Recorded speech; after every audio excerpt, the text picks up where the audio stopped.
Hydrogen આવે, 92 એમ કીધું છે. હાઇડ્રોજન આવે એટલે ન્યુક્લિયસમાં એક પ્રોટોન હોય અને એની ફરતે ચોક્કસ કક્ષામાં વર્તુળાકાર માર્ગે ઇલેક્ટ્રોન ગતિ કરે છે.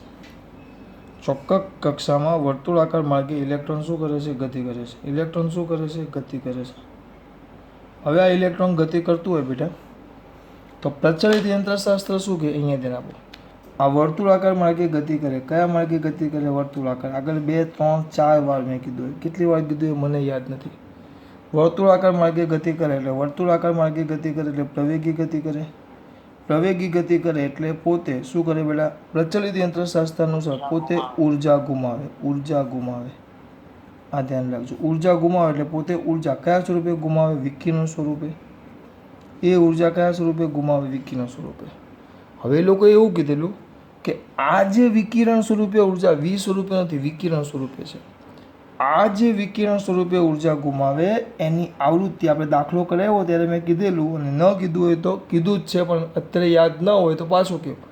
આ વિકિરણ સ્વરૂપે જે ઉર્જા ગુમાવે એની આવૃત્તિ, વિકિરણ સ્વરૂપે ઉર્જા ગુમાવે એની આવૃત્તિ ઇલેક્ટ્રોન જેટલી આવૃત્તિથી આ કક્ષામાં ભ્રમણ કરતો હશે એટલી જ આવૃત્તિવાળા વિકિરણનું શું કરે બેટા? ઉત્સર્જન. જેટલી આવૃત્તિથી આ કક્ષામાં ભ્રમણ કરે એટલી જ આવૃત્તિવાળા વિકિરણનું શું કરે બેટા? ઉત્સર્જન. તો કઈ કક્ષા કીધી છે? પહેલી કક્ષા. આપણે પાસે સૂત્ર શું આવે? તરંગ લંબાઈનું સૂત્ર 1/λ ઇઝ ઇક્વલ ટુ r. એટલે આપણે જે પહેલી કક્ષા હોય, પહેલી કક્ષા, તો પહેલી કક્ષાની એની તરંગ લંબાઈ, એટલે એ જે પહેલી કક્ષા, એક જ મિનિટ બેટા, એક જ મિનિટ આપો મને, અહીંયા ધ્યાન આપો. ચલો આપણે એક કામ કરીએ, આને આવૃત્તિ શોધી લઈએ. આની આમાં જે આવૃત્તિ હોય તો આપણે સૂત્ર શું લખતા? L. હા ચલો યાદ આવી ગયું. L is equal to NH/2π. હવે વાંધો નહીં. L is equal to NH/2π L. તો L એટલે simple mvr. mvr is equal to શું આવશે બેટા? NH/2π. આની કિંમત મૂકો mvr. r પણ આપણે તો શું લાવવાનું છે? ઓમેગા. એટલે v ની કિંમત મૂકવાની r ઓમેગા. આ જે v છે એની કિંમત મૂકવાની r omega is equal to NH/2π. એટલે વ્યવસ્થિત લખશો તો શું થશે? mr² omega is equal to NH/2π. NH/2π. હવે અહીંયા ધ્યાન આપજો પાછા ખાસ. NH/2π આપણે ઓમેગા, પણ ઓમેગા m ના m r², ઓમેગા બરાબર તો 2πf is equal to NH/2π. તો f બનાવો તો f is equal to NH/4π² m. આ n છે. m હું જે કહ્યું છે ધ્યાન આપો. શું એવું બેટા? m. ચલો અહીંયા ધ્યાન આપો. m NH/4π² into m. જો ધ્યાન રાખજો, આ જે જોડા NH/4 શું રહી ગયું? Into 1/r².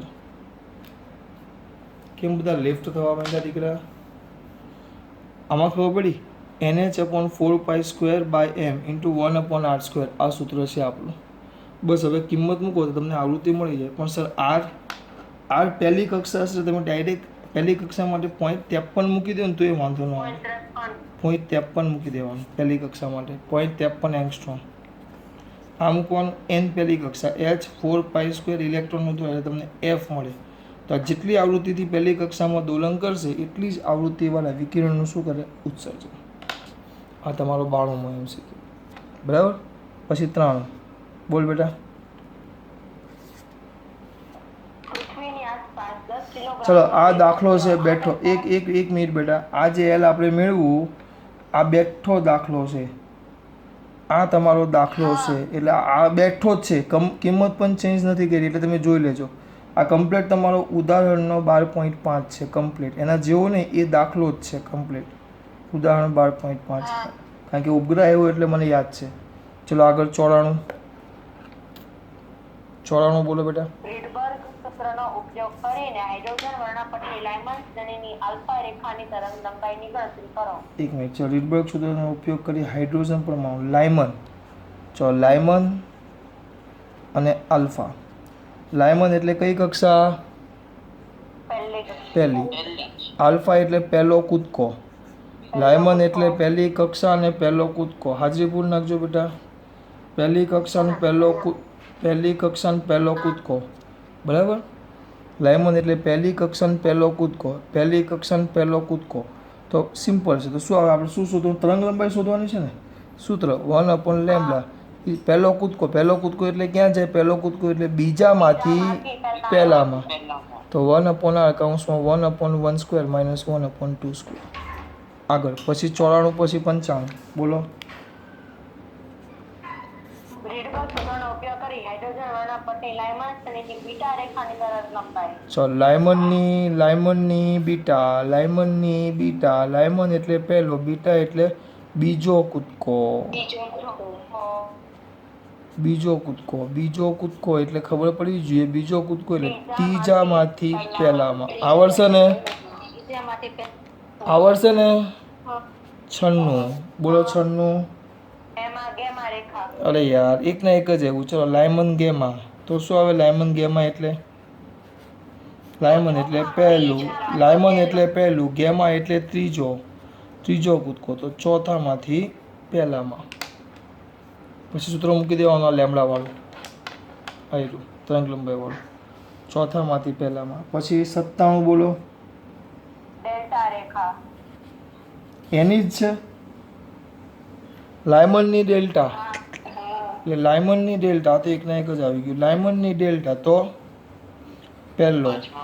ડેલ્ટા એટલે મેં તમને કીધેલો આલ્ફા, બીટા, ગેમા, ડેલ્ટા એટલે ચોથો કૂદકો થાય. ચોથો કૂદકો એટલે કઈ કક્ષામાંથી કઈ કક્ષામાં જાય? ચોથો કૂદકો એટલે પાંચમામાંથી પહેલામાં. ચલ પછી કયું છે? 98. રેખાઓની પાર્શ્વ શ્રેણીમાં ટૂંકામાં ટૂંકી કઈ તરંગ લંબાઈ હાજર છે? કયું કીધું આપણે બેટા? 98. બોલ ચાલ. વર્ણપટ રેખાઓની પાર્શ્વ એક શ્રેણીમાં મિનિટ લખવા દે મને. એક મિનિટ બેટા. પાર્શ્વ શ્રેણી અને એની ટૂંકામાં ટૂંકી તરંગ લંબાઈ લેમ્બડા મિનિમમ. ચલો પાર્શ્વ શ્રેણી. તો પાર્શ્વ એટલે લાય લખી નાખવાનું. લાય બા પા 3 ત્રીજી કક્ષા. હા કે ના? ત્રીજી કક્ષા. ટૂંકામાં ટૂંકી તરંગ લંબાઈ લેમ્બડા મિનિમમ એટલે ઈ મેક્સિમમ. ઉર્જા ઈ મેક્સિમમ એટલે કૂદકો મોટો કૂદકો એટલે સૌથી મોટો કૂદકો ઇનફાઇનાઇટ એટલે કયામાંથી કયામાં આવે? અરે વાહ, જાની બોલો. ખબર પડી બેટા? હવે જવાબ આપો. પતું આવ્યું. ચલો 98, 99 પછી તો કરી નાખશું ને જાતે. ચલો 99. બોલો. એક પરમાણુમાં 2.3 eV તફાવત બે ઊર્જા સ્તરોને જુદા પાડે છે. જ્યારે પરમાણુ ઉચ્ચ સ્તરથી નિમ્ન સ્તર પર સંક્રાંતિ કરે ત્યારે ઉત્સર્જિત વિકિરણની આવૃત્તિ.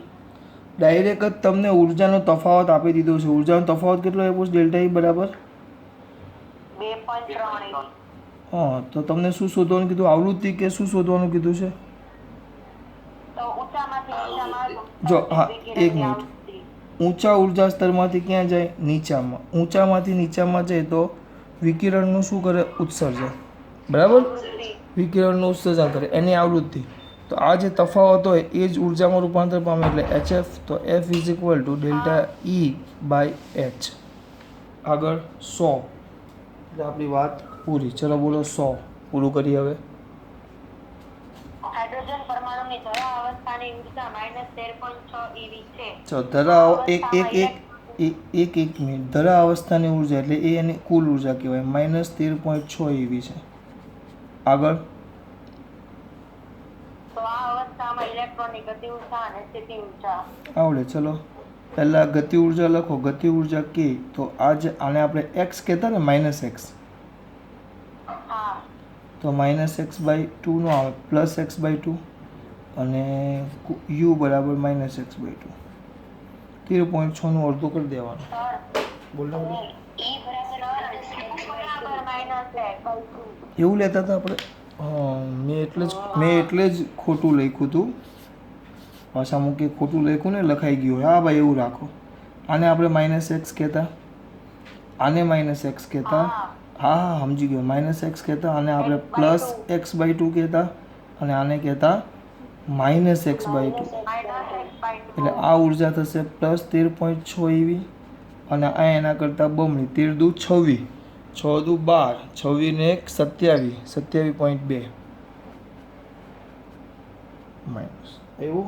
હા આવી ગયું ભાઈ, ખબર પડી આમાં? ચલો તમારો આ પાઠ પૂરો 12મો. તો હવે છે બે હજી છે. હા તો બોલ ચાલ. હવે ધ્યાન 100 સુધી જ દેખાણું મને. બોલ 101.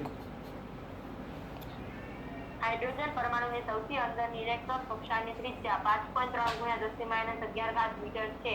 એક n મિનિટ. બરાબર 2 અને n બરાબર 3 કક્ષાઓની ત્રિજ્યા. હાઇડ્રોજનની કઈ એપી છે? અને 0.53 એંગસ્ટ્રોમ. R 1 બરાબર 0.53 એંગસ્ટ્રોમ. હાઇડ્રોજન એટલે Z એક થઈ ગયો. Z ભૂલી જ જવાનું આપણે. સૂત્ર શું આવે? આપણે ઉર્જાનું સૂત્ર શું હતું? ઉર્જાનું સૂત્ર બોલો તમારા દીકરાઓ.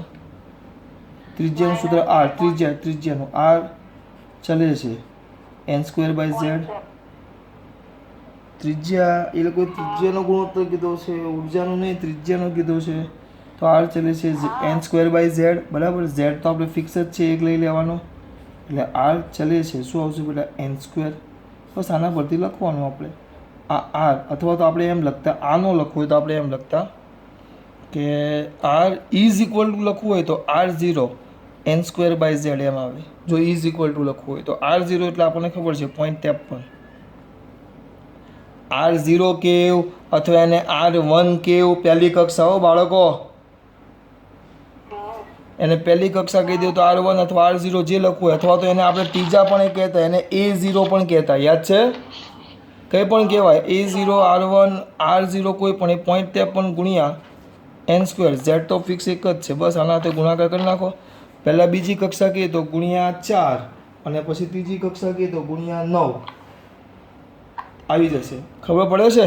ઓ બાળકો, આરનું સામાન્ય સૂત્ર આપણે મેળવું. બીજી કક્ષા કહીએ તો ગુણ્યા આ 2 નો વર્ગ એટલે 4 ને ત્રીજી કક્ષા એટલે 9. આગળ ચલો 102.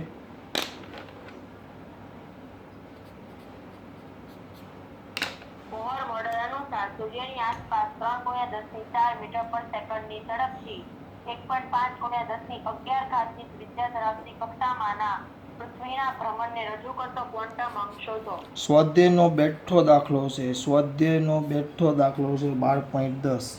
જોઈ લેજો. બરાબર.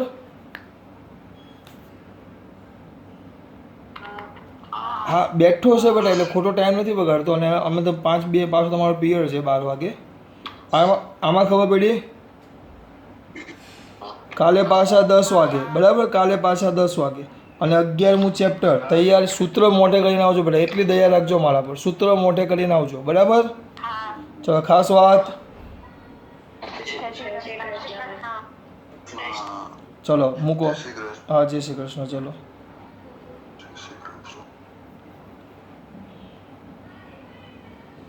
12 વાગ્યા ત્યારે ભણાવતા. ચલો બધું પેક કરવાનું. હું કરું?